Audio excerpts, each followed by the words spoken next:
টিংখাঙৰ টিপমিয়াত দুৰ্ঘটনাগ্ৰস্ত ছাগলী চোৰৰ বিলাসী বাহন হাতে লোটে আটক এজন চুৰি ছাগলী সৰবৰাহ কৰা এখন বিলাসী বেলেনো বাহনে এখন ই ৰিক্সাক খুন্দিওৱাৰ পাছতে নিয়ন্ত্ৰণ হেৰুৱাই পথাৰৰ মাজত সোমাই পৰে। দুৰ্ঘটনাটোৰ পিছতে গাড়ীখনৰ ভিতৰত থকা সমগ্ৰ চুৰি কাৰ্যৰ কথা পোহৰলৈ আহে। দুৰ্ঘটনাৰ পাছতে ৰাইজে তৎপৰতাৰে এটা চোৰক কৰায়ত্ব কৰে যদিও আন দুটা চোৰ ঘটনাস্থলীৰ পৰা পলাই যাবলৈ সক্ষম হয়। দ্বিতীয় চোৰটো ডিব্ৰুগড়ৰ আমোলাপট্টিৰ ৰনি আখতাৰ বুলি জানিব পৰা গৈছে। AS06Y5.38 পঞ্জীয়ন নম্বৰ বাহনখনৰ ভিতৰত লুকুৱাই অনা অৱস্থাত ৰাইজে 7টাকৈ ছাগলী উদ্ধাৰ কৰে। ছাগলীকেইটাই কোনো ধৰণৰ চিঞৰ বাখৰ কৰিব নোৱাৰাকৈ ছাগলীৰ মুখত টেপ মাৰি থোৱা আছিল।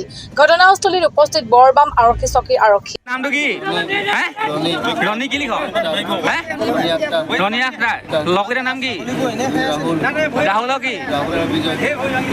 ৰাহুলৰ নাম কেইটা ফুল নাম ক? বিজয় দাস। ৰাহুল ঘৰ ক'ত সিহঁতৰ? ডিব্ৰুগড়তে।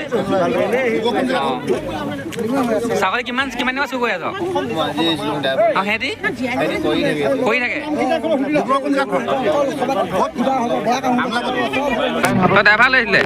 বাকীটাৰ নাম কি? বাকীটাৰ নাম কি? বাকীটাৰ নাম কি? বাকীটাৰ নাম কি?